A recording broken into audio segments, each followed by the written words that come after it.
Ulo, mga ilang katanungan lamang po kung papayagan po ng ating butihing kasama, Senator Bato. Yes po, Mr. President. Ginoong Pangulo, sino-sino po ba ang mga kasama nung sinasabi po ninyong mga taong kinumpos ng welfare team na pinuntahan po yung dating Pangulo sa The Hague? Sa ngayon, Mr. President, wala pa tayong hawak na pangalan individually, pero ang informasyon ay sila daw ay mga opisyalis from the Philippine Embassy ng The Hague, Netherlands. Ginoong Pangulo, Your Honor, kung ang puso po ninyo ay sinugatan ng isang tao, o kaya ay nakagawa po sa inyo ng isang bagay na masasabi nating nagbigay sa inyo ng matinding kadalamhatian o kapaitan sa buhay, ang nais po ba ninyong kukumusta sa inyo, sa inyong kalagayan, sa pagkakasadlak ninyo sa kalagayan na yan, ay yung taong mismong gumawa nito sa inyong buhay? Hindi po, Ginoong Pangulo, dahil alam natin na sila ang source ng iyong kahirapan. They are the reasons why you are there in The Hague. And mukhang hindi ko matanggap na ako ay bibisitahin ng mga tao na yon na sila ang naglagay sa akin sa ganitong sitwasyon. Ikakasusuklam ko po. Ibig sabihin po, Ginoong Pangulo, pangkaraniwan na lang na kapag ko ay napunta sa ganong kalagayan, ang inaasahan mong bibisita sa iyo ay siguro ay yung mga kaibigan mo o kapalagayan mo ng loob. Tama po ba? Tama po, Ginoong Pangulo. So maaaring kapag pinuntahan ka ng taong alam mong siyang gumawa sa kinasadlakan mo sa buhay at siya pa ang bibisita sa iyo, hindi ka ba magsususpetsa sa pakay niya sa pagpunta sa iyo? Magsususpetsa talaga ako, Ginoong Pangulo. Kung ano ba talaga ang motibo at ano ang pakay ng mga tao na ito, bakit ako binibisita? Sapagkat hindi nga pangkaraniwan na sila ang bibisita sa iyo. Tama po? Tama po, Ginoong Pangulo. Alam po ninyo, Ginoong Pangulo, ang representasyong ito ay nagpunta rin sa The Hague noong Mayo 31 hanggang Hunyo 1. Ang layunin ko po ay dalawang bagay lang.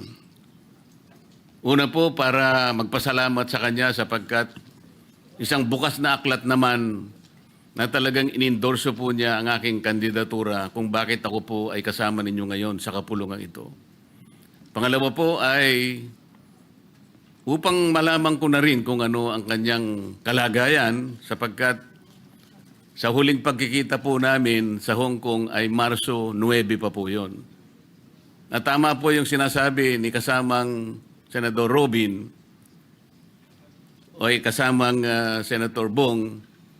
Nakita ko po doon habang kami po ay kumakain, sari-saring kulay po ng gamot ang ibinibigay po ng nurse. Napakarami po, hindi ko po kayang bilangin. Kaya ang una ko pong sigurong malaman kung ano na po yung kalagayan ng kanyang kalusugan, yung po kayang dami ng gamot na nakita ko na iba-ibang kulay, ay doon pa rin kaya at naiinom pa kaya.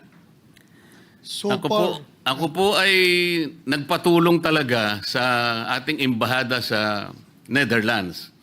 Kasi madalian po yung aking pagpunta ron, Ginoong Pangulo. 2 araw lamang po yun. Mahaba po ang lakbayin, ngunit yun po lamang ang 2 araw na kailangan ko pong makarating.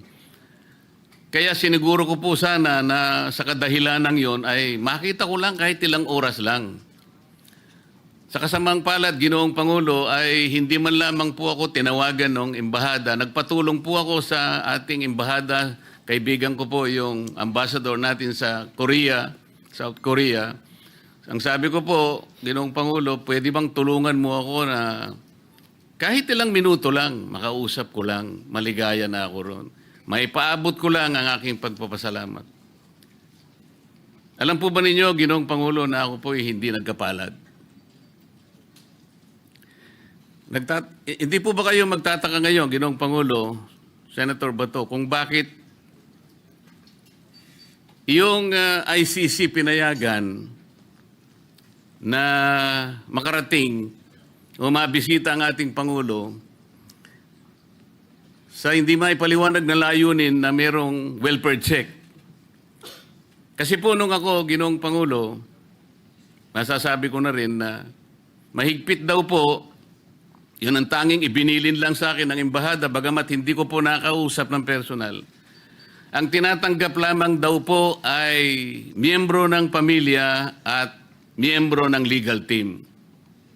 Pero nagbakasakali rin po ako, Ginoong Pangulo, sapagkat nasa lugar naman po siguro ang pakiusap ko at bilang paggalang na lang sana nila, hindi na po sa akin siguro bilang ako, kung hindi yung institusyon na aking kinakatawan, sapagkat ako po ay nanalo na nga pong senador nung panahon na yon. Yun po ay hindi man lang nila isinaalang-alang. Sa palagay po ba ninyo, Ginoong Pangulo, ay dapat po bang biguin ako ng embahada samantalang ganun din naman ang pakay ko? Gusto ko ring makita rin ang kalagayan ng ating Pangulo, dating Pangulo. Sa kasalukuyan mong status, Ginoong Pangulo, bilang isang senador ng Republika ng Pilipinas, kung ako ang isa sa mga opisyalis doon sa embahada ng Pilipinas sa Dahig, ay gagawa ako ng lahat ng paraan para ikaw ay mabigyan ng pagkakataon na makabisita sa ating mahal na dating Pangulong Duterte. Salamat po sa inyong sagot. Ginoong Pangulo, hindi naman po lingid sa ating kaalaman na sa mga nakakarang araw, mukhang kaya po na-postpone yung hearing sa The Hague ng dating Pangulo sa kadahilan ng may aligasyon po na parang ang ating dating Pangulo po ay nagsasuffer sa tinatawag nilang cognitive impairment o cognitive decline. Ibig po sabihin parang hindi niya na maalala yung mga ibang bagay na nangyayari, nagkakaroon na po ng disconnect. Kaya po daw na-reset o naipagpaliban ang kanyang trial. Sa palagay po ba niyo, Ginoong Pangulo, ang pagpunta ng team na yon para mag-welfare check ay para tingnan kung talagang totoo yung ginamit na legal excuse ng abogado ng dating Pangulo? I can only speculate, Mr. President, but I don't really have the facts obtaining on the ground. Sa tingin ko lang talaga ay baka yan ang purpose bakit sila pumunta doon para i-confirm siguro kung talagang totoo ba na merong cognitive impairment ang ating dating Pangulo. Pero to tell you frankly, Mr. President, nung hindi pa siya hinuli at ibinyahe doon sa Dahig, naobserbahan ko na po. Kasi I was with the man way back 1986 when I graduated from PMA. When I was assigned in Davao, nakilala ko na po siya. At from then on, tuloy-tuloy na ang aming samahan. Nakita ko po itong the later part, itong mga araw o mga buwan bago siya ibinyahe sa Dahig, na meron na nga siyang problema sa nadulot sa kanyang edad, sa kanyang katandaan. Napapansin ko, if you can remember, nung siya ay ating nagiging resource person dito sa ating hearing, ang kanyang mga sagot minsan ay paulit-ulit na, pabalik-balik, at minsan yung mga lugar, mga dates, at mga insidente na nangyayari ay tila nakikalimutan na niya at mali-mali na yung binibigay niya ng mga sagot. Kaya nagdududa ako, nagsimula na noon pa yung kanyang kondisyon na ganon, cognitive impairment, Ginoong Pangulo. Salamat po sa inyong tanong. Ginoong Pangulo, tama rin po ba na pagsuspetsahan ng representasyong ito na hindi naman talaga yung welfare ng dating Pangulo ang kanilang chinecheck? Ang akin pong suspetsa, Ginoong Pangulo, hindi po welfare check eh. Parang reality check ang ginawa nila.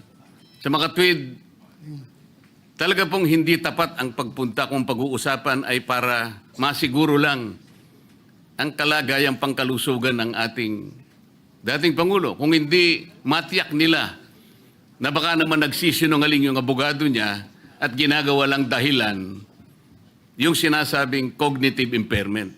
Tama po ba na pwede akong magsuspecha ng ganun, Ginoong Pangulo? Tama po, Ginoong Pangulo. Kaya nga, nasabi ko kanina sa aking privilege speech na we require explanation from the Hague, Philippine Embassy at The Hague.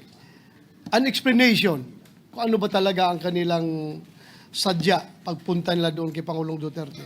Tama rin po ba na magsuspecha ang representasyong ito, Ginoong Pangulo, na merong double standard ang International Criminal Court sapagkat kung talaga pong mahigpit ang kanilang panuntunan na miyembro lang ng pamilya o kaya miyembro ng legal team ang pwedeng dumalaw sa kanya, bakit po yung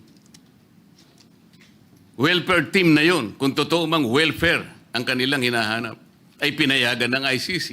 Sa makatwid po, ako po'y nagsususpecha na talagang hindi na parehas ang pagtingin ng International Criminal Court. Tama po ba ako yung magsususpecha ng gano'n, Ginoong Pangulo? Tama po, Ginoong Pangulo, dahil ano ba ang diferensya between a senator of the Republic of the Philippines at saka yung mga opisyalis ng Embahada ng Pilipinas doon sa The Hague? Bakit sila pinagbigyan tapos ikaw hindi?